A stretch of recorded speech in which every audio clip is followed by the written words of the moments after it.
வணக்கம். தமிழ் உறவுகள் அனைவருக்கும். நேற்று திருப்பத்தூரில் நடைபெற்ற பொதுக்கூட்டத்தில் மரியாதைக்குரிய அமைச்சர் பெரிய கருப்பன் தேசிய முற்போக்கு திராவிட கட்சி விஜயகாந்த் கட்சி ஆரம்பிச்சாரு இருக்கா அப்படின்னு ஒரு இதை சொல்லியிருந்தாப்புல. என்னன்னா, இப்போ நடிகர் விஜய் கட்சி ஆரம்பிக்க போறாரு.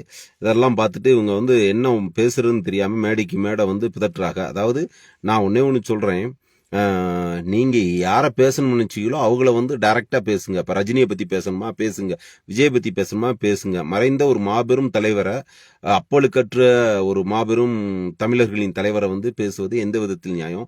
அதே போல தேமுதிக என்னாச்சு அப்படின்னு கேட்கிறாரு. 2011 நீங்க பண்ண முள்ளமாரித்தனத்திலையும் முடிச்ச வைக்கத்தனத்திலையும் ஊழலையும் எதிர்கட்சி கூட அந்த தகுதி பெறாம அந்த அந்தஸ்தை இழந்து தேமுதிக அது எதிர்கட்சியா வந்துச்சு.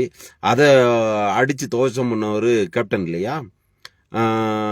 அன்னைக்கு எதிர்கட்சி கூட திமுக இல்லாமல் போனுச்சு. அதே போல 2014 நாடாளுமன்ற தேர்தலில் கூட்டணிக்காக எத்தனை பேர் கெஞ்சினிங்கிறது தெரியும். 2016 சட்டமன்ற தேர்தலில் பலனழிவி பாலியல் விழுகும் அப்படின்னு மறைந்த கலைஞர் அவர்கள் சொன்னாங்க.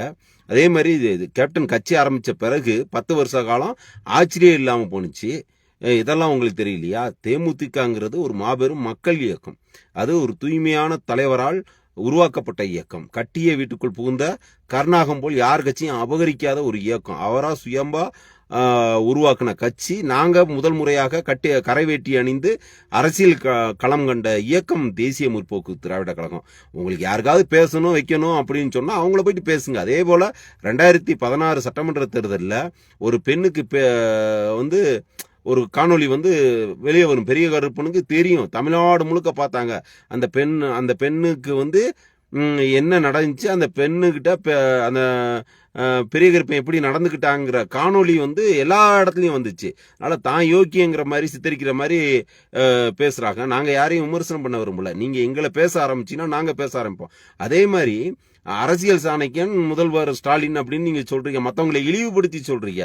அந்த நேரத்தில் நாங்க ஒரு கருத்தை நான் சொல்ல கடமைப்பட்டிருக்கேன். 2011 சட்டமன்ற தேர்தலில் நீங்களாம் பயந்து பெட்டி பாம்பா ஒடுங்கி 2 பேர் தான் சட்டமன்றத்தில் இருந்தாங்க. இதெல்லாம் பார்த்துக்கிட்டு இருந்தோம். அதே மாதிரி கேப்டன் தனியாளா சட்டமன்றத்தில் எதிர்கட்சி தலைவராக உட்காந்து சிங்கம் போல ஆளுங்கட்சி எதிர்த்து பேசும் பொழுது இதே இப்ப இன்னைக்கு முதல்வராக இருக்கிறவர் பார்த்துக்கிட்டு தான் இருந்தாரு. இவர் எதிர்கட்சி தலைவராக இருக்கும்போது சட்டையை கிழிச்சிட்டு வந்தார் அந்த சாணிக்கேன்னு நீங்க சொல்றவர். இதெல்லாம் நாங்க பேச விரும்பல. அதனால அமைச்சர் பெரிய கருப்பன் எதை பேசணுமோ அதை மாத்திரம் பேசுங்க, எவனை பேசணுமோ அவனை மாத்திரம் பேசுங்க. தேவையில்லாம எங்களை போன்ற சுயம்பான மாவீரர்களை சீண்டி பார்க்க ஆரம்பிச்சீங்கன்னா உங்க வண்டவாளத்தை எல்லாம் தண்டவாளம் ஏத்துவோம். நன்றி.